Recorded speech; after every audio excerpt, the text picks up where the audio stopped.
Mr. M.P. Narayanan, Mr. S.R. Rao, Padma Shri, Professor Binod C. Menon, Mr. Neeraj Prakash, Mr. Sandeep Bangia, Mr. Ravi Gupta, ladies and gentlemen, listening to speeches is not the best occupation on a cold, wintry and foggy morning. But still, we have to go through some rituals in life.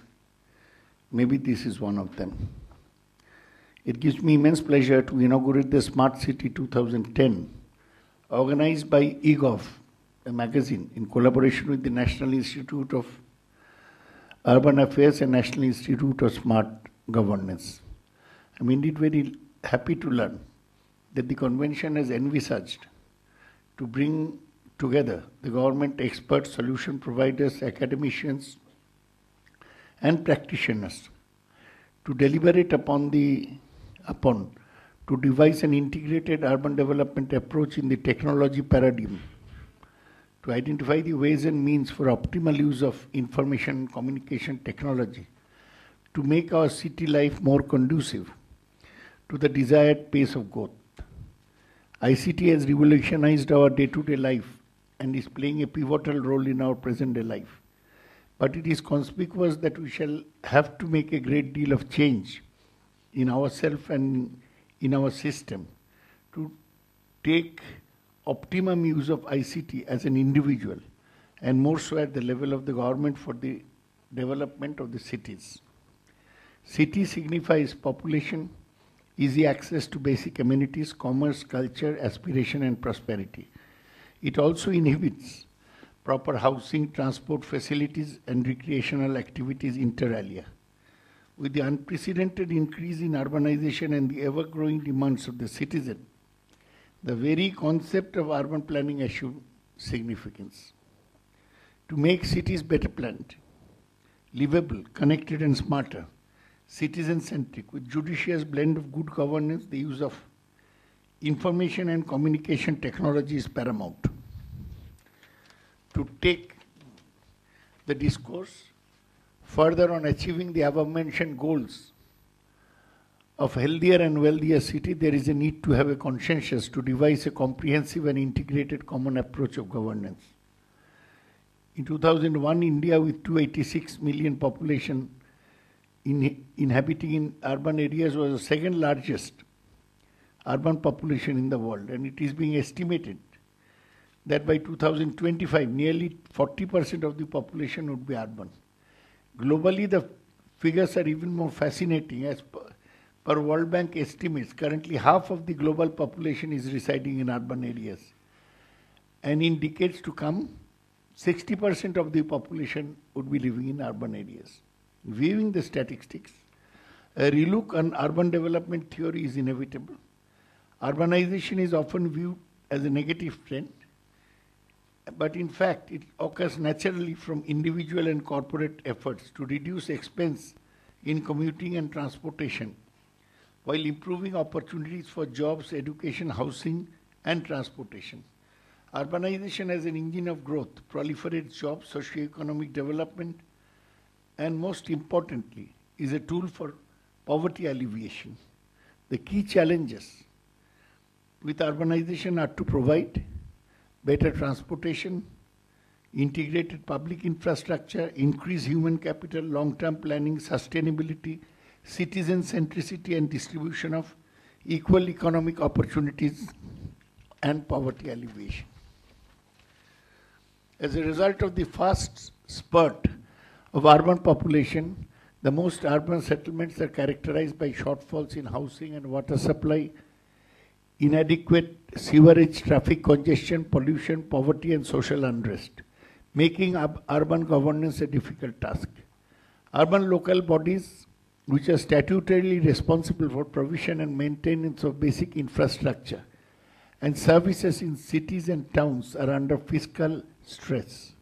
At the same time, the ULBs have little discretion over most of the essentials. Thus, equally vital is the need to devolve power to the urban local bodies and local governments to equip and empower them to address the issues in making up of cities a safer and better place to live in.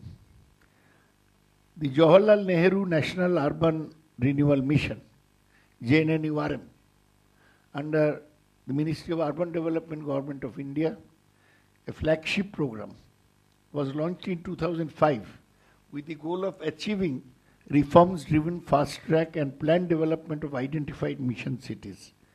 The reforms have a sound foundation based on the cornerstones of equity and efficiency. With these guiding principles in mind, the mission attempts to establish an enabling environment for urban transformation through reforms and improvement in regulations, systems and processes, that putting in place mechanisms that will incentivize the flow of investment from both public as well as private sources in urban infrastructure and services, at empowering urban local bodies to undertake the role envisioned for them under the Constitution, and most importantly, safeguarding the interests of the urban poor.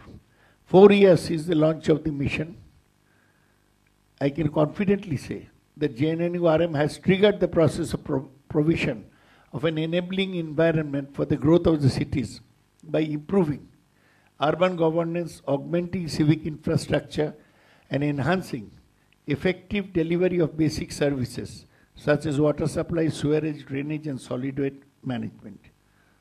Under JNNURM, National Mission Mode project on e-governance in municipalities has also been taken up. It aims at creating economically productive, efficient, equitable, and responsive cities in an integrated framework with focus on economic and social infrastructure, basic services to urban poor, urban sector reforms, and strengthening of municipal governments and their functioning. NMMP envisages covering of all urban local bodies in 35 selected cities spread over 15 states having population of 10 lakhs and above. That is category A and B of the JNNURM scheme.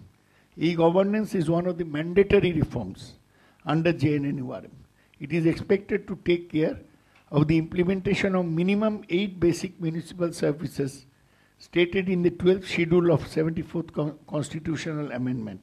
In order to adopt the outcome-based approach, Ministry of Urban Development has formulated the service level benchmarks for e-governance.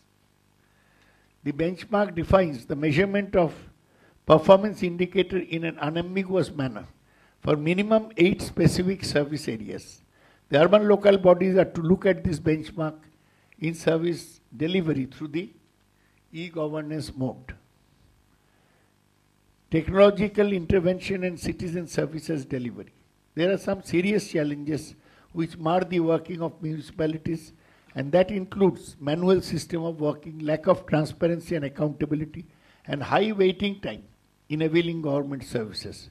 In coping up with these challenges, e-governance solutions have been increasingly recognized as a panacea by the policymakers, quite visible in the detailed reports and recommendations of JNNURM initiated by the Ministry of Urban Development. Cities are being encouraged to innovate in areas like e-governance, user charges, project management. The ministry is also taking efforts to recognize these efforts and award the cities for their performance. We gave the National Water Awards for cities which have managed their water supply the best.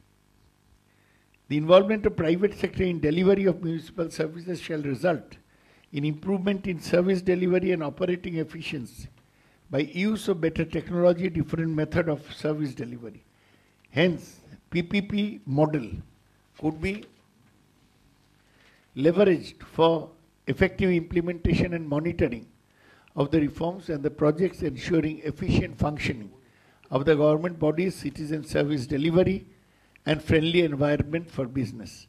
I request all the participants to identify and discuss emerging issues related with governance reforms in municipal areas, highlight cutting-edge technology and integrated application, share expertise in efficiently delivering citizen-centric services